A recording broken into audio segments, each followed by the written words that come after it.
My name is Saleemul Huq. I'm Director of the International Center for Climate Change and Development based at the Independent University, Bangladesh.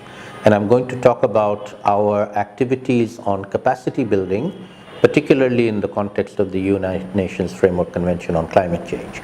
And the issue of capacity building is addressed in Article 11 of the Paris Agreement, which has agreed, all countries have agreed under that article, that capacity building is something that needs to be done in all countries, and the efforts for building capacity need to be embedded within countries. So instead of having international experts fly in, do a workshop and fly out, what we call fly in, fly out, expert-driven capacity building, which has been what most of the effort has been on so far, we need to be building institutional capacity within countries to be able to deliver capacity building in the long term on a regular basis at the national level.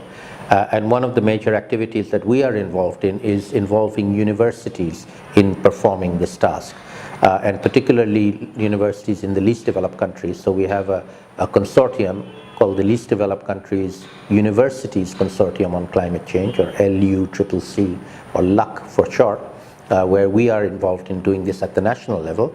In the global level, at the United Nations, under Article 11, the UN has set up something called the Paris Committee on Capacity Building. There's an executive committee with the membership from both developed and developing countries. They have developed a work plan on how to promote and monitor capacity building. And last year at COP23, which was held in Bonn, ICCCAD, my center, together with the United Nations Framework Convention Secretariat and the Paris Committee on Capacity Building, jointly had a one-day long event, which we call Capacity Building Day at the COP. And that went very well. We got a lot of interest, a lot of participation. We will be doing it again this year in COP24 on the 11th of December, which is the Tuesday of the second week of the COP. And again, we'll involve the UNFCCC Secretariat, the Paris Committee on Capacity Building, and many other partners have joined us this time.